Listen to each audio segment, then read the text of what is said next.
Howdy folks, welcome to this week's Ag Report. So I want to tell you a little bit about my trip last week. I spent a few days in Austin talking with representatives and senators and things like that about some ag issues. The reason for that, the legislative session is just about to wrap up, and there's several dates on here that are important. Kind of the old saying goes, it's very hard to get things passed, but it's very easy for them to die. There's all kind of deadlines and things like that. And so I was down there to talk with representatives and things like that, to kind of encourage them to try and get one last little push to get some of these bills voted either out of committees or into conference, that kind of stuff. Wanted to give you some highlights of things that are going on down there in agriculture that have already kind of gone through. One of the big ones is industrial hemp. You've probably heard a lot about that. It has a lot of potential in the state of Texas. It was added into the 2018 Farm Bill, so it has to get a bill passed in the state for farmers to be able to produce that. It's Bill 1325 by Representative Tracy King and sponsored also by Charles Perry. It was voted out of the Senate on the 15th.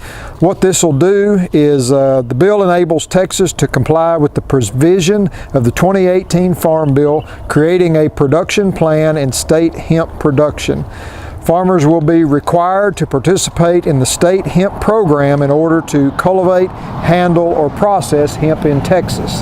So one of the big things that's going to happen before we're going to be able to produce anything is the TDA, it's my understanding, is going to be charged with setting up guidelines, rules, and enforcing those rules and penalties to govern the production of hemp. So it'll probably be next spring, if everything goes well, where that would be an option to producers. But there is licensing and different things in there. But the good thing is it is another option for producers to plant in addition to the crops that they do. This is an emerging market, an emerging crop, has a lot of potential and a lot of good things, not just for farmers, for a lot of different folks. A lot of new businesses and industry will be created with that.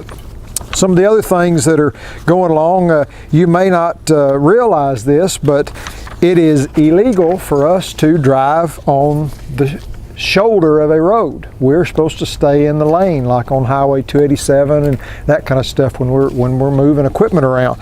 So there was a transportation bill 2837 by Terry Canales and Senator Chuy Hinojosa of McAllen.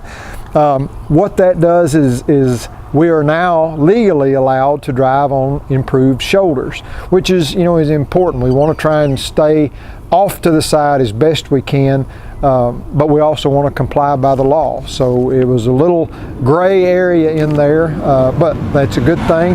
One of the other things in there that you may not have known is the triangle, the slow-moving emblem that you see on the back of any farm equipment or slow-moving vehicle. It had regulation that it was only supposed to be 3 to 4 feet off the ground. Well, as you know, some of the high crop sprayers and combines and stuff like that, there's nothing 3 or 4 foot off the ground. They start at 5, 6 foot up in the air. So those emblems were technically in violation of where they were being placed.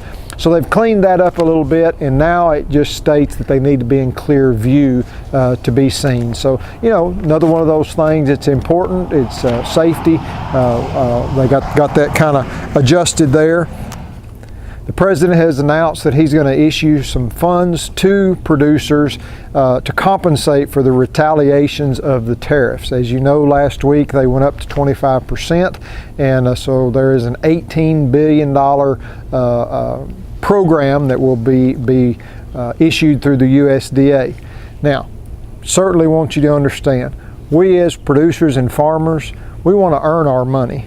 We don't want checks in the mail. We want a good price for what we're raising so that we can take care of ourselves. We do appreciate the administration for offering that and trying to help support the agriculture industry that is in dire straits for a lot of different reasons. Big reasons is trade. So we do appreciate that. We had some good news on the USMCA trade negotiations. There were some tariffs taken off for the Mexico-Canada trade, so that's looking pretty good there. Would still encourage you to reach out to your congressman or congresswoman and encourage them to get that passed.